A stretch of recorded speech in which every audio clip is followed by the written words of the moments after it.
Hey, it's Bengie Cole, son of Al Cole from CBS Radio and host of the syndicated talk show, People of Distinction. The talk that gives you an in-depth view of some of the most dynamic, intelligent, and successful people on the planet. Run to our website, alcoleenterprises.com for more info. Email me directly through Bengie at alcoleenterprises.com if you'd like to get involved with what we have going. And as always, please continue to like and follow our broadcasts. People of Distinction is an internationally syndicated show solely due to the love and support that you all continue to show. We're available across all major podcast distributors. And like I mentioned, people, if you keep following, we're going to continue to put out the content. Now sit back and strap in because we are delighted to showcase this next guest on our network. And on the line with us today, we have Michael Ross Alt. And we're going to be discussing his amazing book, Suppressors, The Shattering. Now, it's available for purchase through Amazon as well as barnesandnoble.com. Pretty much all the regular online book resellers, people. But listen, if you want to gather everything that Mike has in store, and I mean everything, because trust me when I tell you, Mike has a lot in store. You're going to want to check out his personal site, authormichaelralt.com. There, you're going to find more information on him, more information on this fantastic novel. But people, get this. Mike has 7 others that he has written at the moment, all of which are going to be non-stop page turners that you're not going to be able to put down. All right. You're going to want to head on over there and get lost in all of it. Once again, that's authormichaelralt.com. And before we go any further, I want to take this opportunity and point out the fact that Mike was brought to our network by one of the best publishers in the business. People you already know, I'm talking about Worldwide Publicists. So if you're a writer out there who has gone through their process and now you need help moving the masterpiece you just developed, well, look no further than Worldwide Publicists, people, because this is exactly what they specialize in. And you're going to want to head on over to worldwidepublicist.com and gather all the ways that their fantastic team is going to help you do just that. And listen, it is an absolute pleasure to have Mike here on the line. People, his book, Suppressors, The Shattering, I'm telling you, once you start to read it, you start to understand the journey that you're embarking upon. You're not going to put it down. All right. This is something that is destined for the big screen because it has Hollywood written all over it. It is something that is entertaining to no end, but it also has a great message underneath of perseverance. And I'm telling you, there is so much happening here that once you've concluded, you're going to have to go and pick up these 7 other novels because you're just going to want more, man. There is so much to be gained here, so much to be offered here by Mike, a true mark of a wonderful writer. And at the end of the day, he's the expert. Let's bring him here with us so we can discuss them all. Mike, first and foremost, welcome to People of Distinction, and thank you very much for being a guest. How are you doing today, sir? Oh, I'm doing just fine. I'm glad to be here.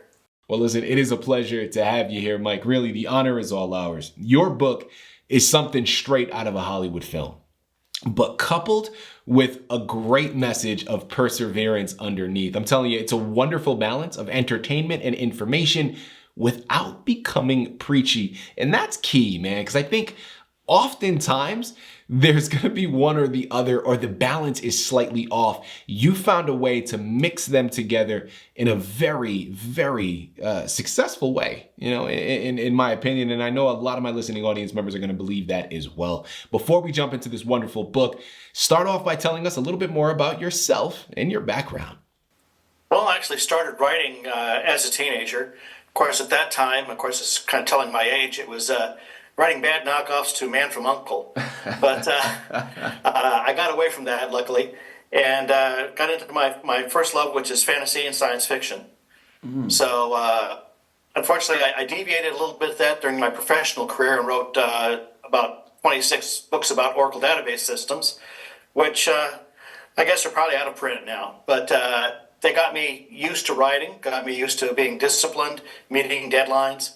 And so that helped with the fiction writing that I'm now doing.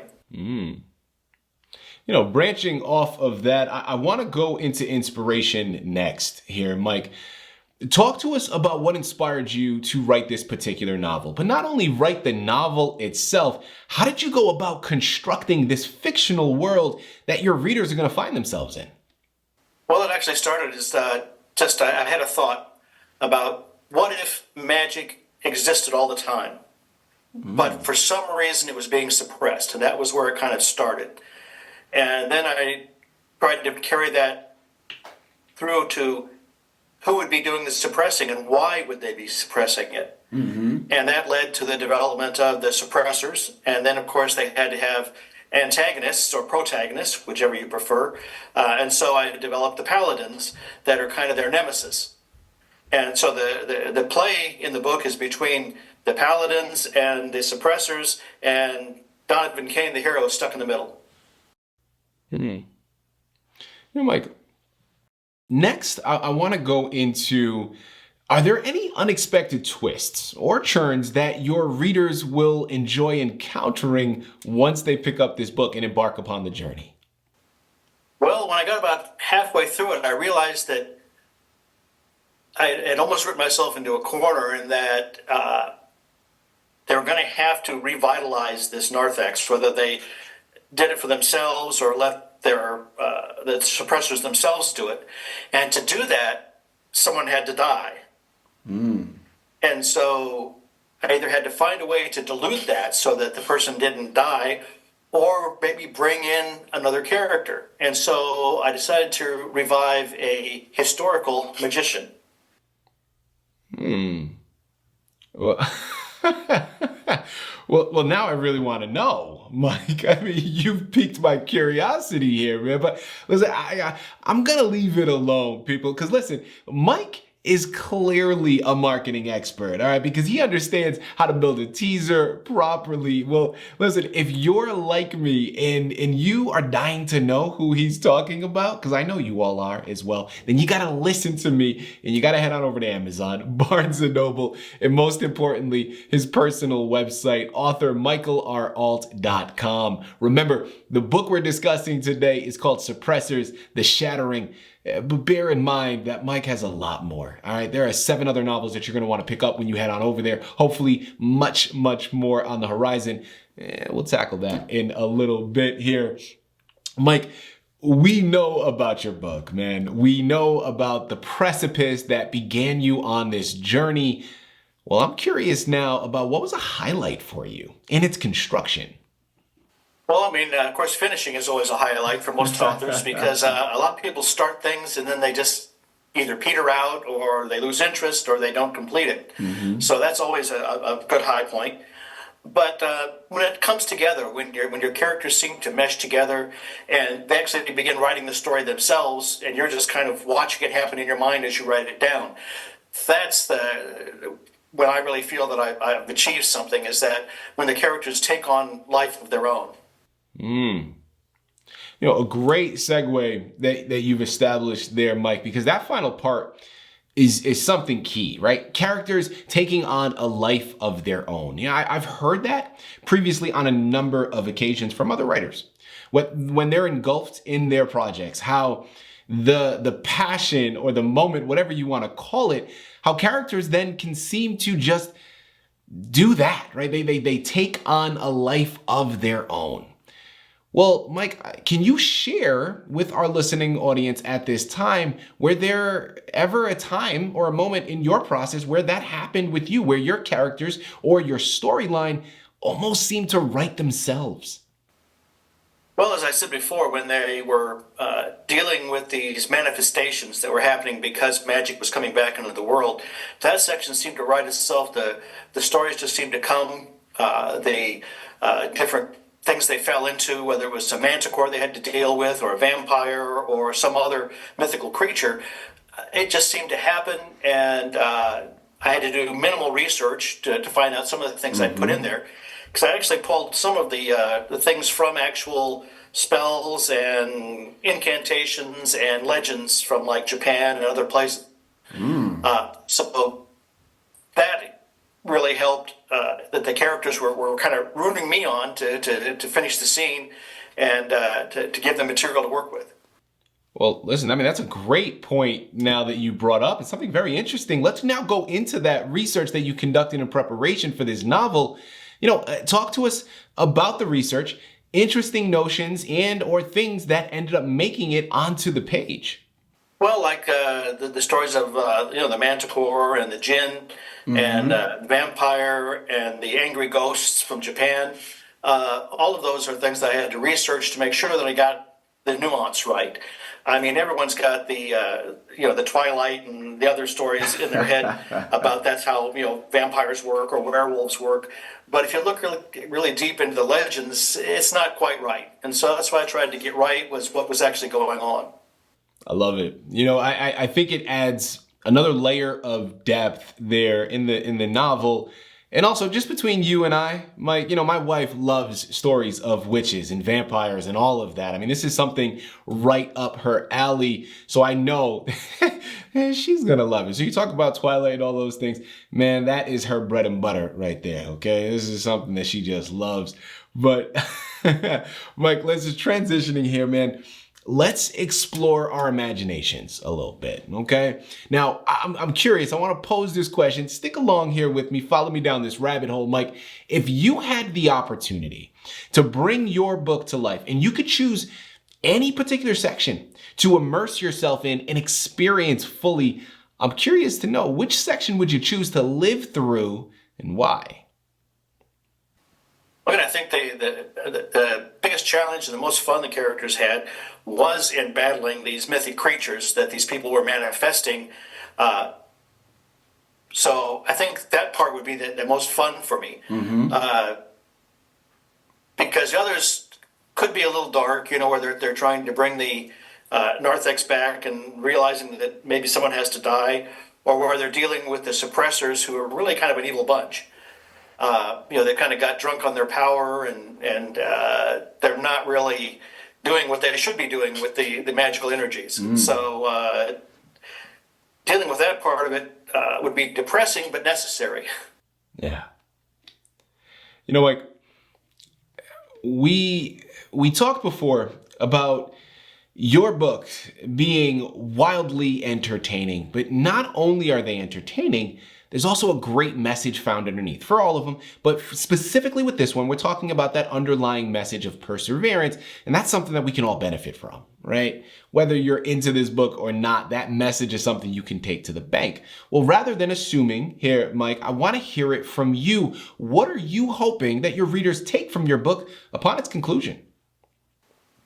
Well, that bad things happen to people. I mean, the main character, Jonathan Kane, had a trauma during his teenage years. And that trauma, of course, led him to not be everything that he could be as far as being a magician. So he has to overcome that trauma in the book to fulfill what he needs to do with the rest of the book, with the rebuilding of the Narthex and defeating the Suppressors. He needs to overcome this mediocrity that he's doomed himself to because of this early failure. Closing out of here now, Mike, final question for you, man. You got 7 other novels, okay? Dealer's choice, because I'd be doing my listening audience a severe disservice if I didn't ask, okay? So please choose another one of your titles and give us a brief synopsis as to what to expect when we head on over there and purchase it. Well, I'm developing a series that's a dystopian post-apocalyptic series. The first book in there is Prelude to Darkness. And it tells the story of a computer consultant that gets kind of trapped in New York City by an electromagnetic pulse event, one that takes down the entire electrical grid of the United States. And he has to fight his way home while his wife has to get out of her neighborhood, which has turned kind of dystopian, and get to their escape location. And he has to find her and get back with her. So everything that they have to go through and everything that everyone else has to go through. I think that's probably been one of my most enjoyed books out there right now. So, and then there's the second in the series, When Darkness Comes, and I'm working on the third book in that series right now.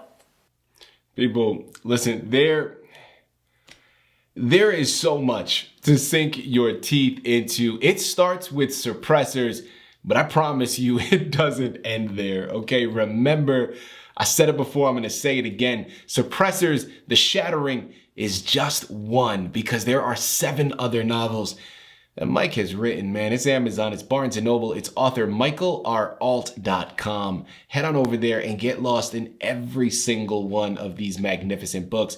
It's going to keep you entertained. It's going to keep you locked in. And if you search for it, it may just teach you some things, okay?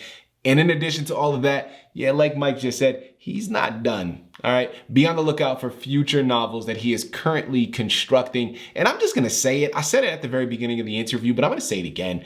I can easily see these being created for the Hollywood screen as well. So refreshingly original, amazingly entertaining.